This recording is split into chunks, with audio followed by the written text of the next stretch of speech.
5, 4, 3, 2, 1, 0. Ignition. Liftoff of the Falcon 9 and Crew Dragon. Go NASA, go SpaceX, Godspeed, Spot and Doug. Well, hey everybody, welcome. I'm Pastor Ann, and I'm so glad that you're joining us today because we're doing something that we've never done before. We are talking to NASA, and I'm super excited for you guys to hear from John Posey, and he is the NASA Crew Dragon lead engineer, and he has some really fun stuff for us to hear about today. Hey, listen, I know some of you are super great at science in school, and you have an interest in space, and I think that's awesome because here's what we know. We know that God made that, God designed that, and that space is for us to explore and learn from. And so I've always been interested in the way faith and science meet. So I'm excited about this today. So I wanted to introduce you to John Posey. Hi, John. Hey, Ann. Hey, everyone. So glad that you're here with us today. Our kids have been waiting to hear from you. Oh, great. I'm glad to be here. Thanks for inviting me. Yeah, so I'm here in Washington State, and you're all the way in Florida. How far away do you live from Disney World, first of all? That's the most important thing. Oh, it's about an hour drive, so we've been there quite a few times. I bet you have. And then how far are you actually from NASA there? Oh, the Space Center, it's a little over half an hour from where I live. Awesome, but you're working from home like so many of us are. Yes, at this point, for most meetings and day-to-day activities, we're working from home, but we do go in, of course, for big events like the launch we're going to talk about today with our proper coronavirus masks and protections and protocols in place. Of course. Well, you know, people may not know this, and this is kind of fun, but John, you are my first cousin. Our moms are sisters. Yes. And so John and I've known John his whole life. You were my closest cousin in age to me, actually. So it was just you and I there for a while. Mm-hmm. And we have a picture we want to show. Yeah. So, you know, there we are. And I'm holding my sister, and that's quite an outfit there. That's darling. And what do you think we were doing? We were at our grandpa's house.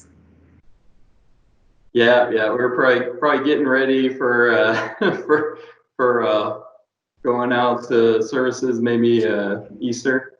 I think we were getting ready for Easter. So that was so funny. Well, anyway, we had a great time, many good times growing up as kids, and of course, I got to recently go to Disney World with you and see you guys. That was so fun, and your little boy. Anyway, we want to talk about NASA today, and I thought we would just start. I remember when you were a kid, you were very interested in space.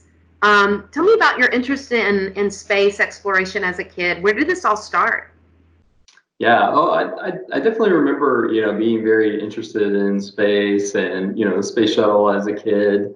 And, when I was young, when I was 10 years old, you may remember I lived in San Antonio, Texas, and around that time we took a trip to the Johnson Space Center. And I think that really made an impression on me, seeing all of the cool things they were doing on space, kind of up close and learning, about the shuttle. And it's this kind of amazing space vehicle, but it was a real thing, right? So, yeah. And of course, I also enjoyed movies like Space Camp and sci-fi, Star Trek, So, later on in life, that long time fascination with space made it even more exciting to, actually work on the space shuttle for 7 years and then continue to work on human spaceflight. That's awesome. I was never really smart enough to get involved with the things that you loved, John. You're the smart one of the family, but I'm hoping we're going to learn something. I'm hoping that we're going to learn something from you today. And there are kids who will do what you're doing. They'll grow up to do what you're doing. There are kids that will take space exploration to the next level, and they could be watching right now. So that's kind of cool to think about. I hope so. Well, tell us about where you graduated from college and how in the world do you land a job with NASA? Well, let's see. I went to college at the University of Tennessee, and I majored in aerospace engineering. So, I knew I wanted to work on the space program, and that's why I focused on that field. And so when I came time to graduate, I applied to NASA and all of the major space contractors. And I didn't get a job with NASA right away, but I was very fortunate to get my first job working as an engineering contractor on space shuttle propulsion systems. And about 3 years later, I was able to get a position with NASA. That is awesome. That must have been so exciting. Oh, very much so. Yeah, both of those Yeah. were just life-changing, incredible experiences. And then, getting to work up close to something that you've, been interested in for so long. It was definitely very exciting, a little bit surreal, but very fun. Yeah. Oh man, I'm so excited for you. Well, how long have you worked there at NASA?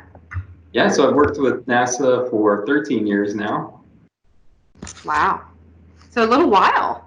Yeah, yeah, yeah. It's We're getting getting there. old, John. Yeah, we're getting old. Well, we want to know about your latest project. Listen, the news came out, and the president flew to Florida, and Yeah. everybody was watching CNN and Fox News and all the news stations, and all eyes were on NASA just a few weeks ago. And tell us why. Why is this so exciting? Well, the commercial crew program, that's what I work on. It's a program within NASA that's been working with the American aerospace industry to develop, their own vehicles capable of carrying crew to low Earth orbit and particularly to the International Space Station. So, rather than designing and building these rockets and spacecraft ourselves, NASA set the safety and performance requirements, and then we worked with private companies on their own internal design. So we are partnering currently with both SpaceX and Boeing to each design, build, and operate their own transportation systems. It's very important, for NASA to have these systems so we can, continue to support the International Space Station and all the science and research activities that go on there, continue to launch our crew back and forth and cargo to the space station. How cool. Well, tell us about the part you're personally responsible for. Tell us about your piece of the project. Yeah, no problem. Let's see. Well, in the early phases, I worked with multiple companies on the program as they were developing their vehicles and the technology they needed to be able to eventually have this capability.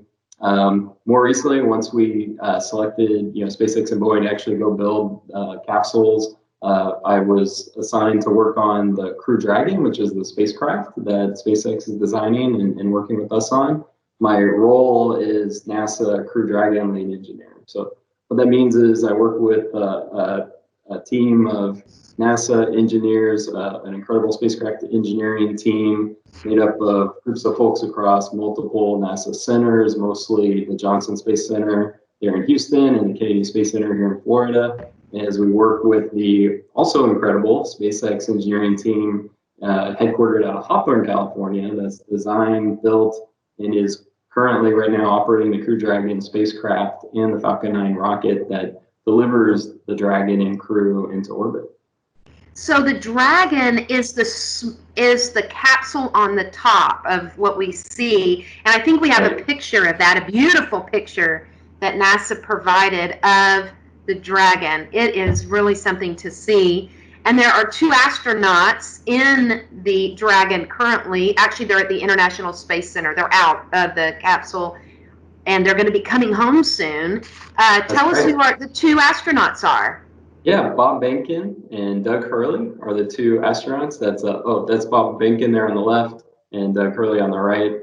In the center, you can see the Dragon capsule. That was their ride to the space station, and then so they're up there working right now and getting ready to come home. Currently next weekend, so right at the beginning of August, they should be climbing in, closing the hatch, departing station, and then doing a deorbit burn and splashing down here next weekend and coming home. So looking forward to their safe return, and we'll be all working very hard supporting them on that return leg of the journey. That is so exciting. I bet you they're having the time of their life. why is it so historic, this Dragon capsule? What, we kept hearing historic, monumental, why? Yeah. So this mission, Demo 2, or Demonstration Mission 2, it launched on May 30th, and it's currently, as we said, docked at the International Space Station. It's historic because this is the first launch with crew on board from America since the space shuttle retired in 2011. And also because of that unique commercial crew partnership between NASA and SpaceX that developed this capability. Do you think it's possible that someone like me could go to the International Space Station one day? Yeah, absolutely. I mean, part of what, we're hoping to get out of commercializing low access to low Earth orbit and space is more and more opportunities for more people to live, work, visit space. And you'll see that, I think, more in the coming years. They've already talked about, having private, astronaut missions in the future and things of that nature. NASA has a framework for people to be able to come to the space station. So, it might be pretty expensive in the short run, but I think in the long run, I'm hoping those prices will drive down the point where you and I can buy a ticket in our lifetime and go take a quick trip to space one day. It'll be like, hey, where are you going for summer vacation? I don't know. Maybe space. Yeah. That'd be amazing. Cool. Hey, were you guys nervous the day that it launched? Was it May 30th? Is that what you said, the day? Yeah, May 30th. Yeah, on launch day, my team and I supported from the Launch Control Center here in Florida, together with the SpaceX Launch Control folks, as well as a big chunk of the team from the Mission Control Center there in Houston. And SpaceX is in their Mission Control Center at their headquarters in Hawthorne, California as well. It is fair to say I was nervous, but primarily just excited, for this big event that we've been working towards for several years. Well, put in so many hours, working, countless hours of overtime with the goal of producing a safe vehicle for the crew. And since the mission is still ongoing, I'll continue to be nervously excited until the crew returns safely home next weekend, per schedule. So, and this is actually technically the last test flight and checkout of the vehicle. We had an uncrewed launch of the Crew Dragon, so we launched it without crew last year, and it flew, to the space station and docked and undocked and came home successfully. And then they also performed the in-flight abort test in January of this year. So actually launched the Falcon 9, and during ascent, the Dragon fired its escape engines. So between that and then now this crewed test flight with two astronauts on board, checking out all the life support systems, making sure it flies the way it needs to fly and is safe. That's kind of the last major test flight. And then the next flight, the next Crew Dragon mission called Crew 1 will be the first operational mission later this year. Wow. So there's more to come. More to come. Well, we had some questions from kids, and they were very excited to ask you questions. So our first question is, from start to finish, how long did it take to complete the capsule? Oh, that's a great question.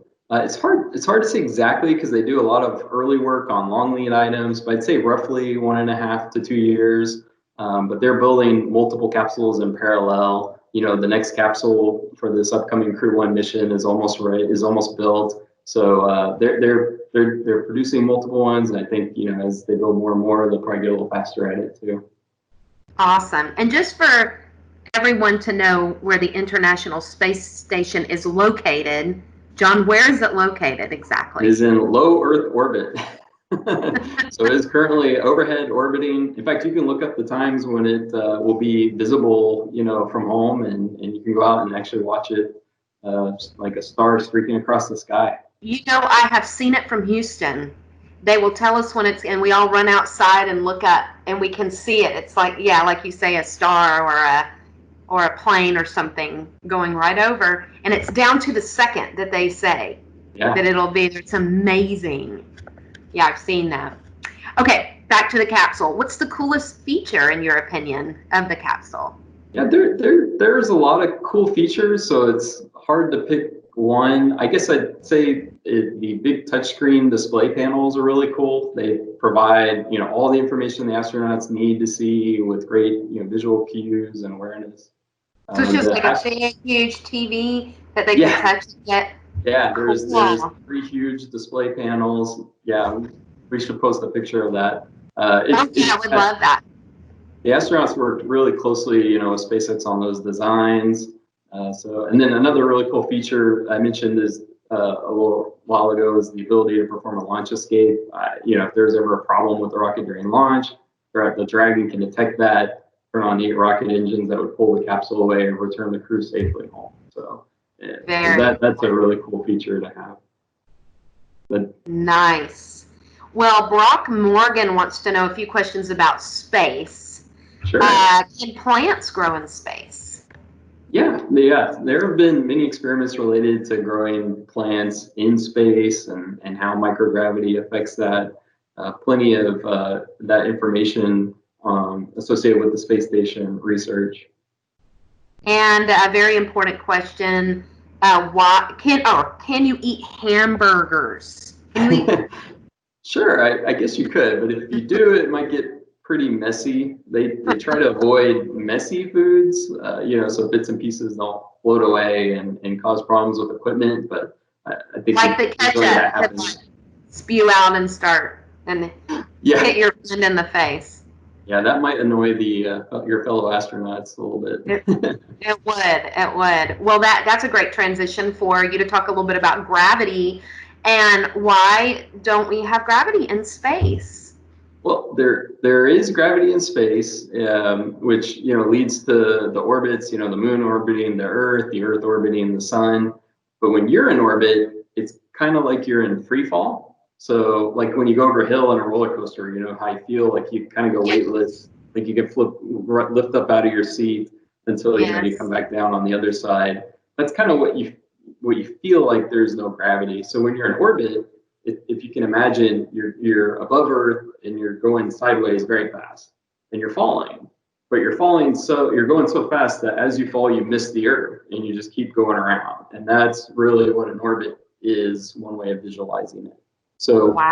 the experience you have in a capsule in orbit or on the space station is just microgravity.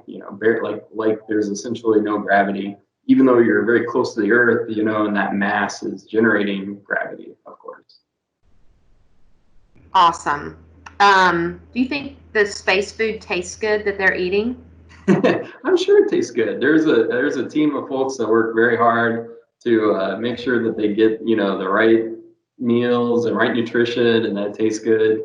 So and I know that they sometimes get delivery of fresh, food, produce type items as well when cargo resupply comes up. So I'm sure it tastes very good. I've not had an opportunity to try astronaut food myself, but I'm sure it's very good. Oh gosh. Well, tell us about some experiments that might be going on right now, or projects that might be going on at the International Space Station. Yeah, absolutely. Well, the main one I'm involved with, right, is the experiment of this flight test and the performance of the spacecraft system. So they're doing a lot of work to check out the Dragon right now, how it behaves, how it operates, how all the systems work while it's docked. But the crew's also supporting a huge amount of ongoing research on the space station. They've as well participated in spacewalks to perform upgrades on some of the space station systems. So yeah, there's a huge list, and definitely if folks go to the NASA.gov site, you can get like a week by week accounting of all those activities. Okay, I have my own question, John. If the astronauts are actually in the International Space Station and they got out of the capsule, where is the capsule? Is it just like floating, or is it docked somewhere, or is it going to come back? Yeah, it's like connected to it. Yeah, it connects to it. So that's what docking is. So, and it's actually connected to what like the forward end of the space station right now on Node 2 forward. The Dragon lined up to that docking port. Came in very carefully, docked, connected, and then mated to the International Space Station. And then they can open the hatch. They can pressurize in between and open the hatches on both sides, and they can go back and forth. So right now it's just kind of like another room inside the space station. They can float inside the Dragon and check things out, move cargo in and out, whatever they need to do. Whoa, that is just crazy. I love it. Well, somebody wants to know, another kiddo wants to know what your favorite color is. I'm wondering if it's blue. Oh, yeah. Blue is my favorite color, actually. It's close between blue and red, but I guess I'm wearing blue. I'll go with blue today. Yes. Another one of our friends want to know, do you make the rockets or just launch them? Yeah, so as I was mentioning with the commercial crew, the idea is the commercial partners build the rockets and the spacecraft. So we work very closely with them, but they build and put it together and operate it themselves. Very exciting. And do you like your job? Yes, yeah, it's hard work, but it's always very interesting and rewarding. So definitely, super excited to have this job and to be able to work on these systems. Well, I'm excited that you have it too. So if a kid is out there and they're like, I would like to do what John's doing, or I would like to even be an astronaut or work for another part of NASA, what would you encourage them to do as a kid? What could they do to do something like what you're doing? Yeah, for sure. Well, of course, study hard in school, right? And I think the main thing is to decide what you want to work towards and make a plan to get there. And parents and guidance counselors can help you realize that goal, as they helped me out when I was, just knew I was interested in space, but didn't know what I wanted to do exactly. And I found out about engineering. I recommend engineering. And there's also many other science fields that NASA hires and can use in all sorts of ways: computer science, software, so chemists. There's all sorts of sciences, physics, that would be great fields to study, and if you want to work for NASA one day. So I say look for the science or technology or engineering type field that you would enjoy the most, because I think if it's something you're interested in, you're able to put that work in to figure things out and then actually be able to enjoy the job once you get it. So that's I think the best approach. And there's definitely opportunities to get experience, internships. There are and even just working in any related field is good experience when you're in school and looking to apply to NASA or to any of the other contractors that work on space programs. So cool. Well, it's very inspiring to hear you talk about your work. And this is going to be so exciting when we see the Dragon come back with our 2 astronauts. And we might be just a little bit closer to commercialized flights into orbit, right? Because Absolutely. of this. So, Absolutely. We might be able to book a trip into space because of this. Yeah, and our focus on your term is going to be getting, continuing to launch crew so we can have that continuous presence on the space station, keep it supplied, keep the science going. So we're going to keep working on that, and gets us even closer to that goal. That's awesome. Thank you for doing what you do, and thank you for your time and sharing with us today. John, is there anything else you would like for us to know about your job or the Dragon? Oh, it's a really cool topic, so I enjoy talking about it. If folks have more questions, feel free to text Letty know. She can text me. I'll do my best to answer them and provide links or anything like that. So definitely, if you're interested, ask questions, and there's plenty more to talk about in this area. Oh, I bet there is. I bet we've not even scratched the surface. But anyway, thank you for your time. You're the greatest. You're so smart, John. And anyway, I look forward to seeing your family soon.